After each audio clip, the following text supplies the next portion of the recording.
Just as fate would have it, these liberals have flip-flopped quicker than I could even finish editing this video. Keep watching till the end for Trudeau's change of heart and to discover how it all began.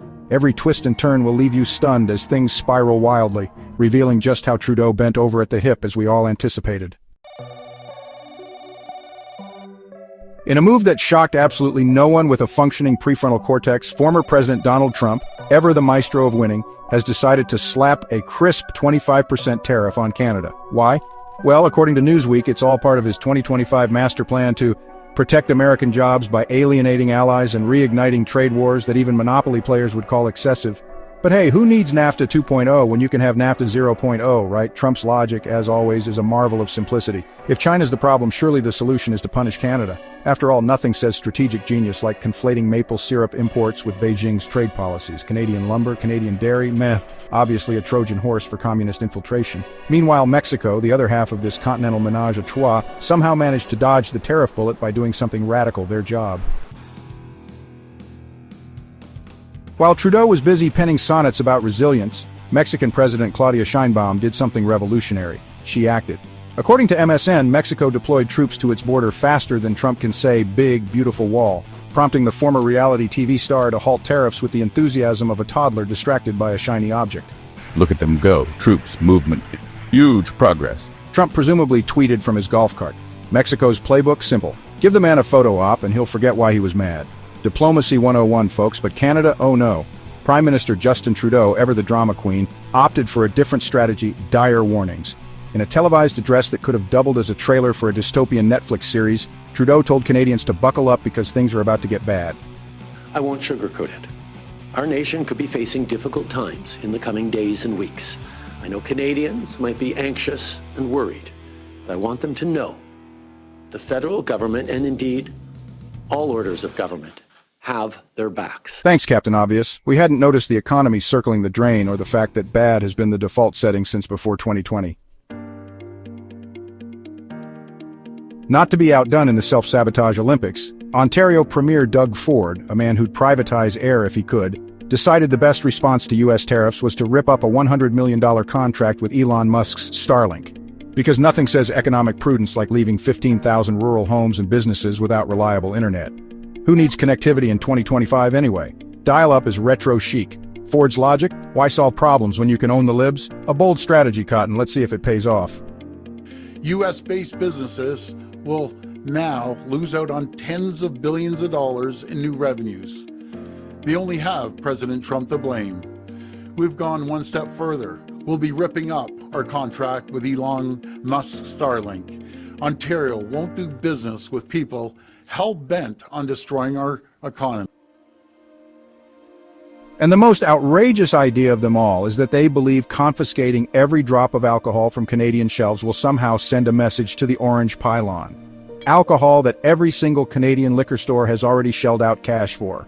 Talk about seriously shooting yourself in the foot, right? Instead of just pulling the plug on purchases from the American wholesaler, they've decided to cordon off all the stuff they've already bought and said, you can't have it.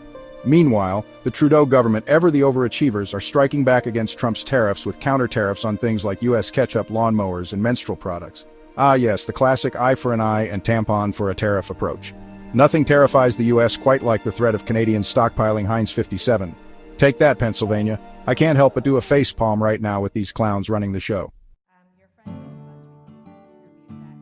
The Liberals' retaliation is peak political theater, all flair, no function. Sure, they'll slap duties on Wisconsin cheese and Ohio bourbon, but let's be real. This isn't about winning a trade war. It's about Trudeau's desperate quest for a legacy. Look at me, world! I stood up to the orange man! He whispers to his mirror every morning.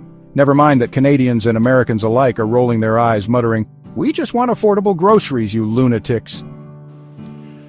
Tonight, I am announcing Canada will be responding to the U.S. trade action with 25% tariffs against $155 billion worth of American goods. This will include immediate tariffs on $30 billion worth of goods as of Tuesday, followed by further tariffs on $125 billion worth of American products in 21 days' time to allow Canadian companies and supply chains to seek to find alternatives. But here's the kicker. All of this could have been avoided if Trudeau had simply done what Sheinbaum did, secure the damn border. Instead, Canada's PM is too busy auditioning for the role of 21st century Churchill to notice that nobody's buying tickets. Trump's tariffs are a bluff, a negotiating tactic as subtle as a sledgehammer, Mexico called it. Canada folded faster than a lawn chair in a hurricane. The update. Just as we were finishing up on this video, in a stunning display of diplomatic flair, or what the rest of us call finally doing the obvious, Prime Minister Justin Trudeau has graciously agreed to stop cosplaying as Canada's economic savior, and instead do what any sensible leader might bend politely at the hip for America's Oompa Loompa in chief. After months of chest-thumping about standing firm against U.S. tariffs on Canadian steel and aluminum, Trudeau announced this week that the U.S. has paused its punitive measures for 30 days. How generous, how strategic, how utterly predictable. Let's recap. For weeks, Trudeau postured as the valiant defender of Canadian dignity, wagging his morally superior finger at Trump's tariffs while striking poses worthy of a Lululemon catalog. But alas, reality, like a maple syrup-scented anvil, has dropped. Turns out playing Captain Canada doesn't pay the bills when your largest trading partner starts treating your economy like a piñata. So, after a theatrical delay, Trudeau has opted for the classic, "Please, sir, may I have another approach," swapping his cape for a white flag. Eco-friendly, of course. The Toronto Sun reports that this 30-day tariff pause comes with Trudeau gushing about constructive conversations with the Biden administration. Translation: Canada blinked first. The same guy who once declared, "We won't back down," is now muttering, "We won't back down much. Bravo, sir." This is what Justin Trudeau posted on X. I just had a good call with President Trump.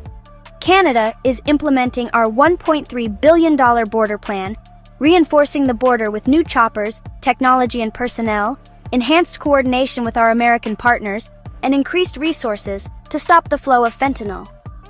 Nearly 10,000 frontline personnel are and will be working on protecting the border. In addition, Canada is making new commitments to appoint a fentanyl czar. We will list cartels as terrorists, ensure 24/7 eyes on the border, and launch a Canada-US joint strike force to combat organized crime, fentanyl, and money laundering. I've also signed a new intelligence directive on organized crime and fentanyl, and we will be backing it with $200 million. Proposed tariffs will be paused for at least 30 days while we work together. Perhaps the funniest part? Trudeau's team is spinning this as a win. Yes, nothing says victory like temporarily halting a policy that shouldn't have existed in the first place, all while groveling to a nation led by a man who once called Canada a national security threat, because nothing screams danger like polite people in poutine. In the end, Trudeau's saga is a lesson in political vanity. Why solve problems quietly when you can first inflate your ego, waste time, and then fold like a cheap camping chair? Next time, skip the heroics and just hand over the knee pads up front. It's quicker and far less embarrassing. As the grand spectacle of tariffs unfolds like a never-ending soap opera, viewers on both sides of the border can only sit back and marvel at the absurdity. Who knew that economic policy could rival reality TV for sheer entertainment value? It's like watching a slow-motion train wreck, only with more maple syrup and less common sense. So while our leaders are busy playing chess on a checkers board, let's make popcorn and try to hold on to our sanity. What do you think about these tariff wars? Are we witnessing political genius or just a circus act? Canadians and Americans, we want to hear from you. Share your thoughts in the comments below. And if you found this post as delightful as watching a cat meme, don't forget to hit that like button and subscribe. It truly helps out a lot. Let's keep the conversation rolling, folks. See you in the next video. Cheers!